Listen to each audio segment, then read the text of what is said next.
Hi, my name's Alan Sanders, and I am not a professional mechanic.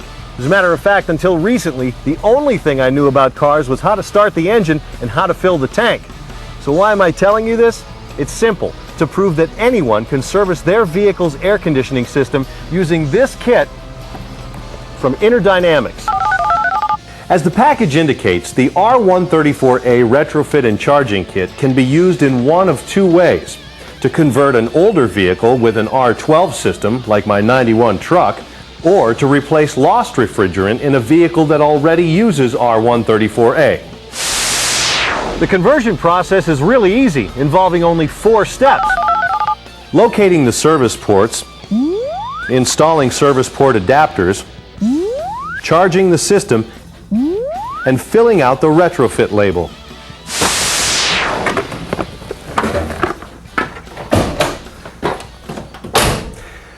You know, when the air conditioner in my Blazer started blowing warm air, I went to some local garages to get some estimates. And I'll tell you, I quickly discovered that cold air is not cheap.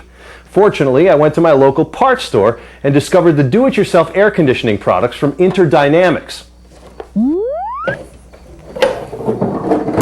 Okay, now before we start installing the product, let's take a brief look at the air conditioning system and the 2 different types of systems used by vehicle manufacturers. That's going to give us a good idea of where the high and low sides of the systems are in our vehicles. There are 3 major components used in the air conditioning system, including the compressor, which is bolted to the engine, the condenser, located behind the grille, and the evaporator, which is typically mounted behind the firewall.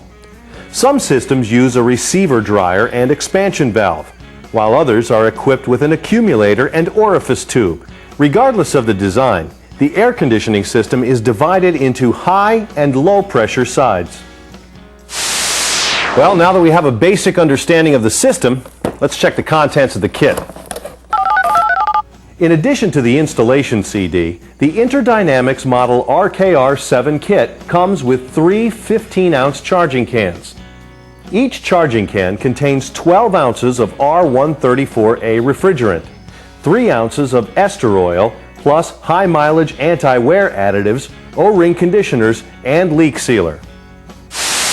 Since lost refrigerant is typically caused by slight O-ring leaks, the additive package included with the Interdynamics refrigerant lets you seal minor leaks as you're charging.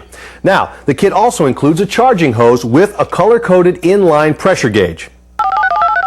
Other items in the kit include the metal tap valve, 2 service port adapters, and sealing caps for all 1976 and newer cars, as well as a special service port adapter for converting certain 92 and later GM vehicles. The kit also comes with a retrofit label, which will inform future owners and/or service technicians that the AC system has been converted to R134A. Remember, this kit can be used 2 ways depending on the type of refrigerant your vehicle currently uses. The easiest way to determine this is to compare the low side service port on your vehicle with the low side adapter in the kit. In an orifice tube system, like the one in my truck, the low side service port is located on the accumulator. As you can see, the adapter does not match the port, since the system currently uses R12.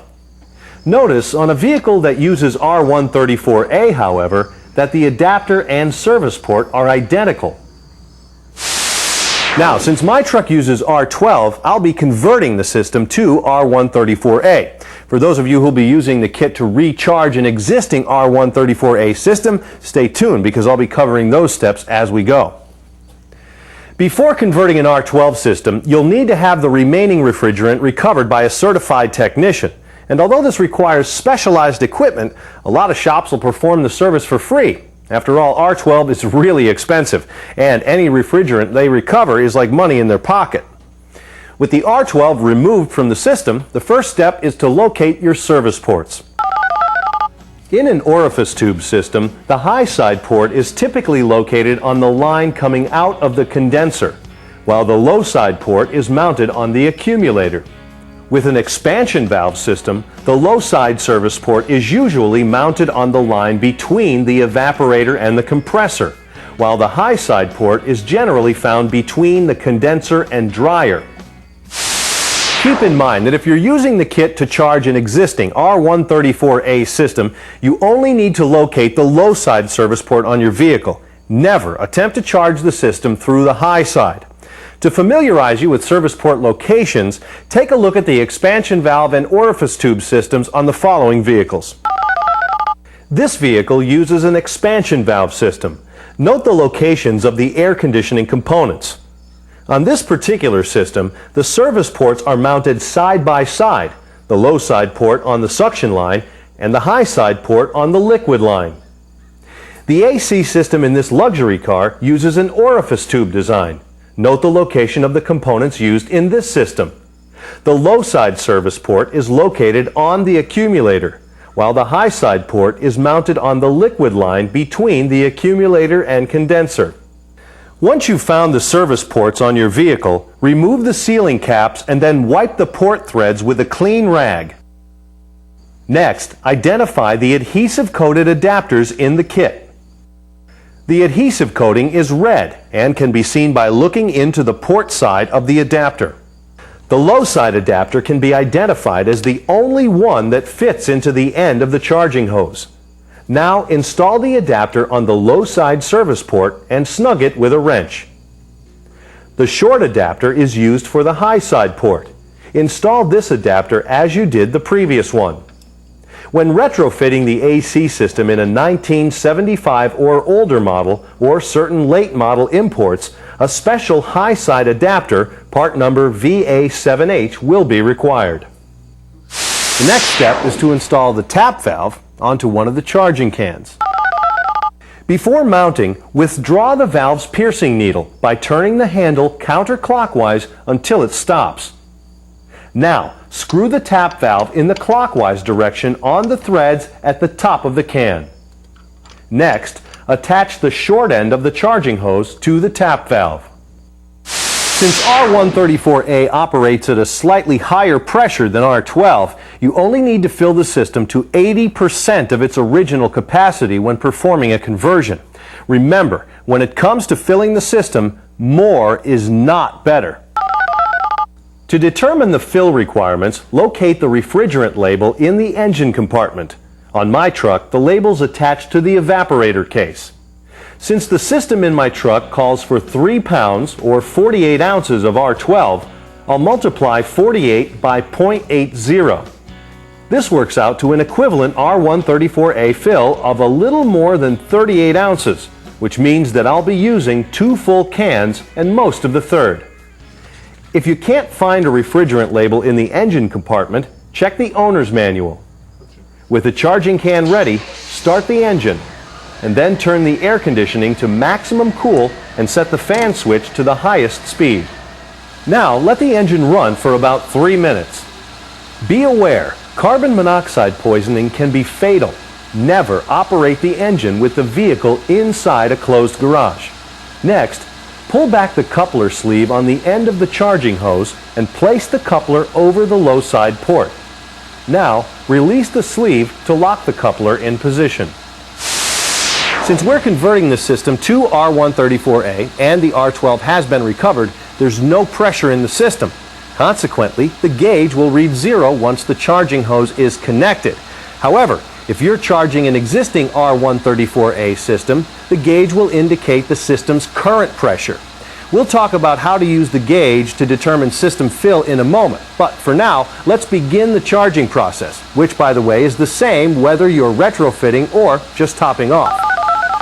Turn the handle on the tap valve clockwise to allow the needle to pierce the can, and give it a shake to mix the contents. Now, turn the handle in the opposite direction to release the contents into the system, and keep the can in the upright position while shaking the can occasionally.